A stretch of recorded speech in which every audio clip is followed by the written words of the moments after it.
MLA அங்கே MP கொடு SP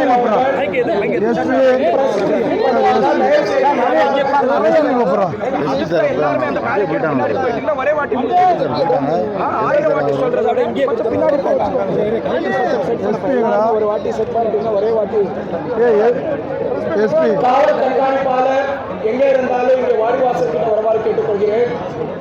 காவல் கண்காணிப்பாளர் வாடிவாசலுக்கு வருமாறு கேட்டுக்கொள்கிறேன்.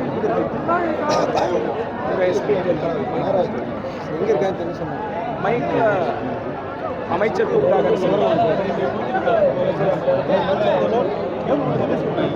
கொஞ்சம்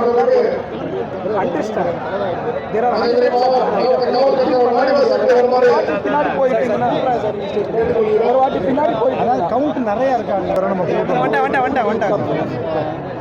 எம்எல்ஏ கிட்ட வாங்க, இங்கிட்டு வாங்க, நீங்க வேற உங்களை பிடிச்சி வாங்க சார். ஜல்லிக்கட்டு போட்டிகள் எந்த அளவுக்கு சிறப்பாக நடந்து முடிஞ்சிருக்கு?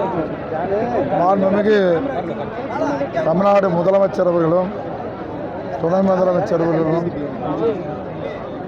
அரசினுடைய சார்பில் அலங்காநல்லூர், பாலமேடு, அவனியாபுரம் 3 ஜல்லிக்கட்டும் அரசு சார்பில் செய்யக்கூடிய ஜல்லிக்கட்டு அதை மாவட்ட நிர்வாகம், மாவட்ட ஆட்சியர் தலைமையில் இந்த ஜல்லிக்கட்டு மிக சிறப்பாக நடைபெற்றது. அதற்கு காவல்துறையினுடைய ஆணையர், காவல்துறை கண்காணிப்பாளருடைய தலைமையிலும் அவனியாபுரம் மாநகராட்சி ஆணையர், அதை காவல்துறை, மாநகராட்சி அதே போல வருவாய்த்துறை, மக்கள் நல்வாழ்வுத்துறை, கால்நடைத்துறை, ஊரக வளர்ச்சித்துறை மற்றும் உள்ள அது சார்ந்திருக்கக்கூடிய ஊரக வளர்ச்சித்துறை அனைத்து துறையினுடைய சார்பில் நாங்கள் எதிர்பார்த்ததை விட முதலமைச்சர் அவருடைய ஆணைக்கு இணங்க 100% எந்த விதமான குறைபாடு இல்லாமல் மிக மிக சிறப்பாக எந்த ஆண்டும் இல்லாத அளவிற்கு இந்த ஆண்டு அலங்காநல்லூர், பாலமேடு, அவனியாபுரம் ஜல்லிக்கட்டு சிறப்பாக நடந்து முடிஞ்சிருக்கிறது. முதல்வர் அந்த அரசு வேலையை அறிவிச்சிருக்காரு சார். மாண்புமிகு முதலமைச்சர் அவர்கள் நம்முடைய காலை பிடிக்கக்கூடிய மாடுபிடி வீரர்கள் பல ஆண்டு காலமாக கோரிக்கை வைத்து கொண்டிருந்தார்கள்.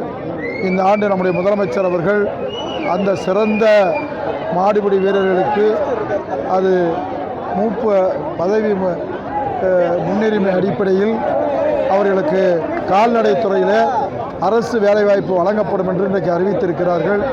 அதே போல் இந்த அலங்காநல்லூரில் கால்நடை மருத்துவமனை 2 கோடி அளவில் அதையும் பயிற்சி கட்டித்தரப்படும் என்று அறிவித்திருக்க ஒரு நல்ல செய்தியை இன்றைக்கு முதலமைச்சர் அவர்கள் இந்த மாடுபிடி வீரர்களுக்காக அறிவித்திருக்கிறார்கள். இது அனைவர் மக்கள் மத்தியிலே, அந்த வீரர்கள் மத்தியிலையும் பொதுவாக மக்கள் மத்தியிலையும் மிகப்பெரிய வரவேற்பையும் பாராட்டையும் பெற்றிருக்கிறோம். அந்த 3 ஜல்லிக்கட்டையும் முறையாக முன்னேற்பாடாக செய்து மாவட்ட நிர்வாகம் அந்த 3 அலங்காநல்லூர், பாலமேடு, அவனியாபுரத்தில் இருக்கக்கூடிய அத்தனை பேர்களையும் அழைத்து நாங்கள் முன்கூட்டியே அவர்களுடைய குறைகளை கேட்டறிந்து அதற்கான முன்னேற்பாடாக இந்த காலரி அமைக்க வேண்டியதாக இருந்தாலும் சரி, கால்நடைத்துறையாக இருந்தாலும், மக்கள் நல்வாழ்வுத்துறையாக இருந்தாலும், ஊரக வளர்ச்சித்துறை, நகராட்சித்துறை அத்தனை அதிகாரிகளையும் அழைத்து இது முன்கூட்டியான ஏற்பாடை செய்து எதற்கெல்லாம் எங்கெங்கே செய்ய வேண்டும் என்று எங்களுடைய மாவட்ட காவல்துறை கண்காணிப்பாளர் அவர்கள் அலங்காநல்லூர்லையும் பாலமேடுலையும் கால்நடைத்துறையினுடைய அவர்களுடைய அந்த மாடுகளை செக்கப் பண்ணக்கூடிய பணியை, வீரர்களை செக்கப் பண்ண பணிகளையும் ஒரு மாற்றி அமைத்திருந்தார்கள். அதையும் கோரிக்கை கேட்டு அதை செய்திருந்தோம். அதே போல் மக்கள் நல்வாழ்வுத்துறை என்ன சொன்னார்களோ அதையெல்லாம் முறையாக கேட்டறிந்து மாவட்ட ஆட்சியர்கள், ஆட்சித்தலைவர்கள் மற்றும் பல்வேறு அதிகாரிகள் முழு ஈடுபாடோடு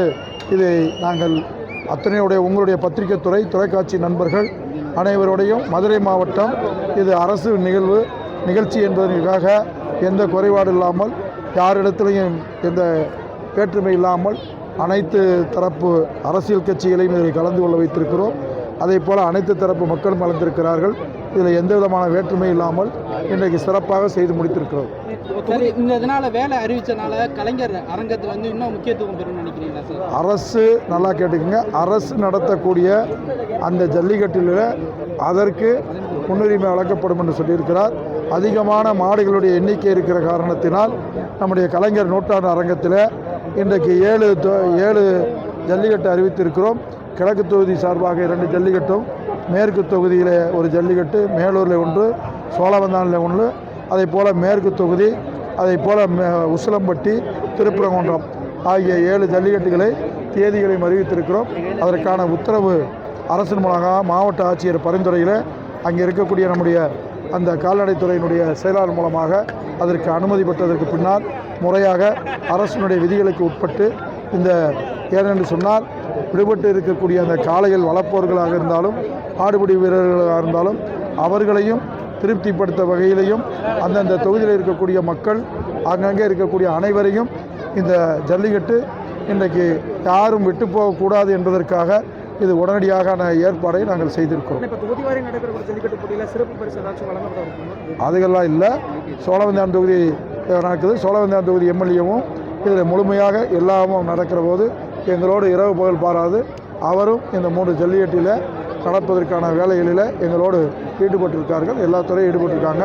அந்த 7 ஜல்லிக்கட்டை பொறுத்தளவு எந்த விதமான பாகுபாடு இல்லாமல், போட்டி இல்லாமல், அது அங்கே நடக்கக்கூடிய ஜல்லிக்கட்டுக்கு எல்லாருக்கும் ஒரே மாதிரியான பரிசு வழங்குவாங்க. அதில் முன்ன பின்ன இருப்பாங்களே ஒழிய அது பல்வேறு வகையான பரிசு நடப்பாங்க.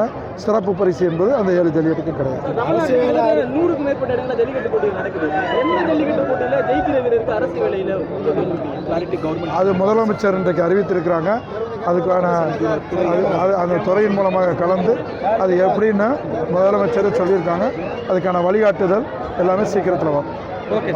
நன்றி. அறிவிச்சிருக்காங்க சார், அது வந்து எதிர்கட்சிகள் விமர்சனம் பண்ணுறாங்க, ஏமாற்று வேலைன்ற மாதிரி அண்ணாமலை சொல்லியிருக்காரு.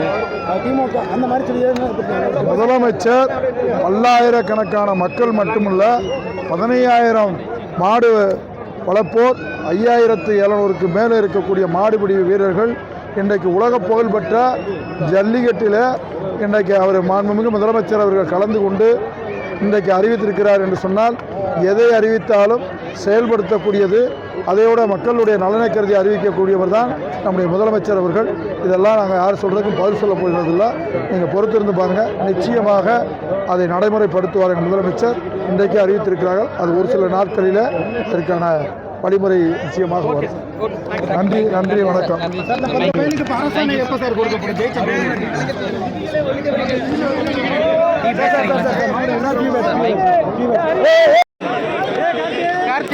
இருக்கணும்